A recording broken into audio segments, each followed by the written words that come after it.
We on camp, Kim?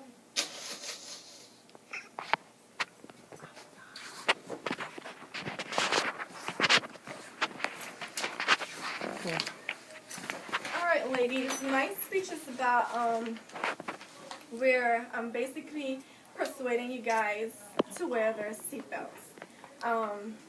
There was this one morning where my sister and I were getting ready to go out, and throughout the process, I went to pick my sister up in her car, and while we were driving, she decided she's not going to wear her seatbelt.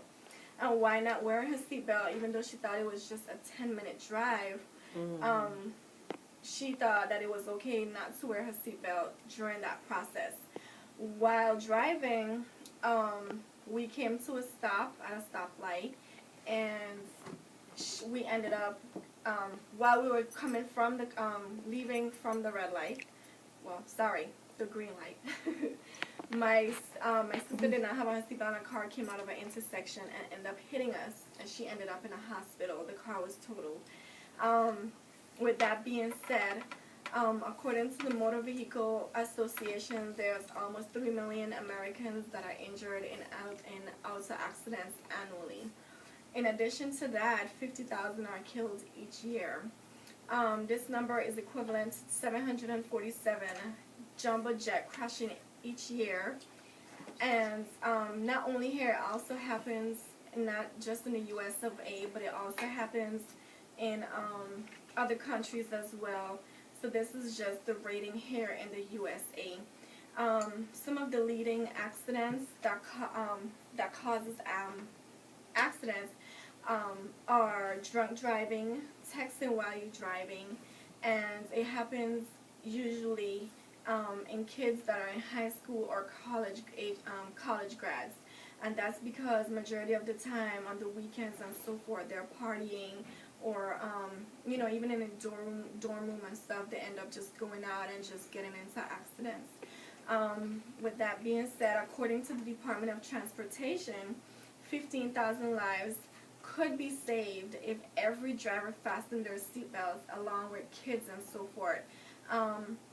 There is a couple like Motor Vehicle Bureau agencies that helps you with either providing car seats and so forth if you're not able to afford car seats for your kids, because based on research and statistics, kids are supposed to wear seatbelts up until 8 years old, up to 40 pounds. A study of the Motor Vehicle Bureau Association showed that chances of individual deaths and injury could be reduced by 50% if everybody wears their seatbelts. We can visualize the benefits of seatbelts by answering some of the reasons given in response to my audience analysis questionnaire for not wearing seatbelts, such as short drives, just going to the store just to pick something else quick.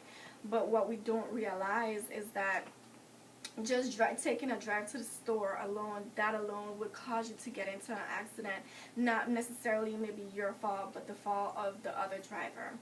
Some of us think that we can brace ourselves when getting into a crash, but sometimes you may not see the car coming in time, and you must remember that the impact of a 30-mile-per-hour drive is as 100 times the force of gravity. Some of you feel you don't need the seatbelts for short trips, like I said, but according to Motor Vehicle Association, most accidents occur in local roads and in short periods of times. My accident took only 10 minutes away from my sister's home, and not only did we ended up not getting to go out that night, but she also ended up spending 3 days in a hospital with something that could have been avoided.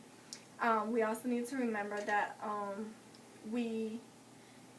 to me, I feel that it's much safer to wear your seatbelt even if you're just going on the road, because if you think about it, you either could save your life or you could end up getting into an accident and spend the rest of your life in a wheelchair. Burning or submersion occurs in only 0.5% of all auto accidents. In this kind of accident, seatbelts help keep your conscious and able to escape. A lot of us always end up, getting frightened by the accidents and so forth, and end up just, being scared, so therefore we end up not knowing what to do throughout the process of the accident instead of just jumping up. Some of us don't use seatbelts because they're uncomfortable. Seatbelts can be adjusted for comfort. Like I said, what's worse, seatbelts or a wheelchair? Me personally, like I said, I would rather wear my seatbelt to just get it over with, even if I'm just driving to the store, as opposed to having to spend the rest of my life in a wheelchair. Some of the things, like my sister, she had to get a surgery on her collarbone because of not wearing her seatbelt and having to fly through the windshield caused her collarbone to be displaced. So again, the reason for this speech is to persuade you guys to be able to wear your seatbelts and know that it's always safer than being sorry. Thank you guys.